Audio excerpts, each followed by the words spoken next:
So maybe just to start off, Ed, tell us about your operation. What do you grow here, and over what parts of the year are you growing?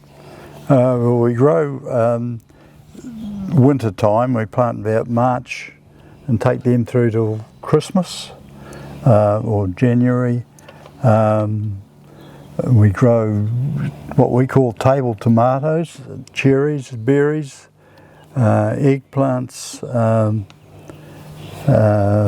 cucumbers for the local market. Yes, the plastic house, it's an old one of the government's design from probably 40 years ago, and it used to be glass and we've covered it with plastic. It has no side ventilation, only got roof ventilation. How many plants? Oh, about 800 plants in here. Okay. Yeah. About 300 metres? Yeah, about 300, yeah, squares, Right. yeah. So you're growing in winter, so you're always heating the house while you're growing? Yes, from the day one they come into the start of the season, they heat it right through till November. Well, in the other two glass houses, we used to use diesel and power, and then I probably got the retirement stage and we got this small glass house, and a glass house up the road we've been pulled down and a heater was available from there. There was a coal burning heater, which I knew nothing about, but I'd seen it going as in a coal burning, and I thought, well, perhaps it would do this size we've got for growing in the winter. It was probably more efficient than our diesel heater or the power. So I required it and brought it down and set it up. Now how I come to use pellets I don't really know, but I ended up and rang Nature's Flame, and one of the salesmen there came and kindly had a look at it for me and said, yes, you can just burn pellets without doing anything to it. So this was about 2011? Yes, about then, yeah. Right. Yes. Okay, so setting up the coal burner to burn pellets, what was sort of involved? Did you need a, how was the pellets fed into the boiler? The heater itself is set up the same, and it's got a hopper at the back of it which is automatically fed into the firebox. We found a silo which holds about 6 tonnes, and then I have a tractor which I've made a box to cart them from the hopper back to the hopper at the back of the fire, and about every 5 days, full 5 days, I cart pellets up to the back of it. So what temperature do you run your house at night and during the day? Well, the heater itself is really fully automatic. It comes on every 2 hours in the daytime and stokes the pellets into the fire, and then at night time when the temperature drops, the thermostat comes on. It comes on at about 16 degrees and then drops off at about 20, and it's doing that all night. And you're blowing the hot air into your house, correct? Yes. And in a really cold night with a frost, is the burner and the wood pellets able to maintain that temperature at 16 to 20?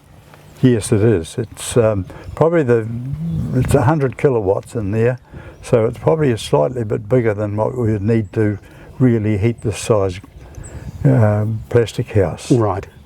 So you get the pellets delivered by truck and they go into a silo. Is there an issue with getting the pellets? Is there a delay? If you need them, can you get them? And how does that work? Well, we just ring up Nature's Flame, and she must get in touch with Hooker Transport it is that brings them up, and he's got a truck that's dedicated to really carting bulk pellets, and it's a blower system that blows them out up into my silo, and we have no trouble. Do you notice any variation in the pellets with respect to the heating quality or the dampness or dryness, or how they perform? Not really. All I can tell is the colour of them, and that's about the only thing I notice, that they're the difference in them. I don't notice any difference in the burning quality.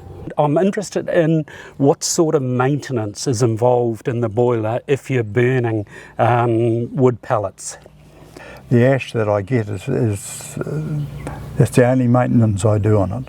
What advice would you give to growers that are moving away from their current heating system of diesel or waste oil?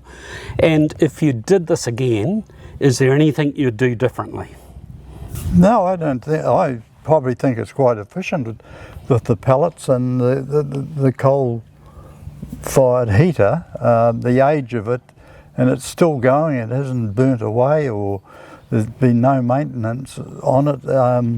And probably you can buy these things, type heaters now, from a lot of schools where they've had and changed it over their heating.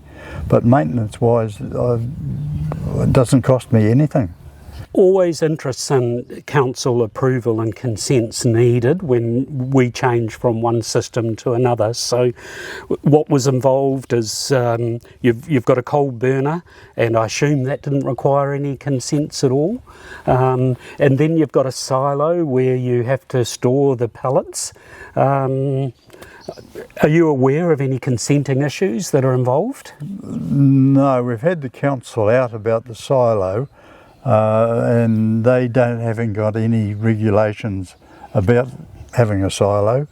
As far as I can remember, the heater was submitted on the plans when we built the the plastic house, and the council approved that at that stage. They never said anything about not having one. I know it does vary region to region as far as emissions and air qualities and things like that, but in the Bay of Plenty there doesn't seem to be any restrictions at this time. So you've been dealing with Nature Flame for a long time now, many years. How have you found the service, and what sort of interaction have you had or do you have with the people that work for Nature Flame? Oh yes, there's nothing wrong with the service. It's beautiful, easy. Yeah.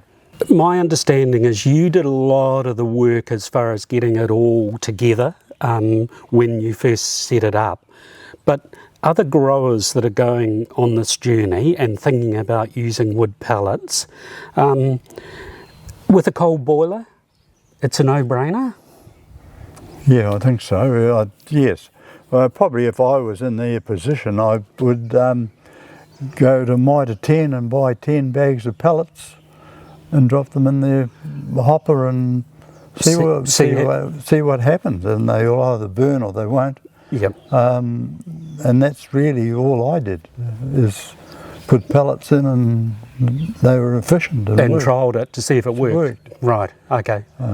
But the temperature controlled and the augers and stuff like that, you managed to establish and construct all that yourself? Yes, yeah.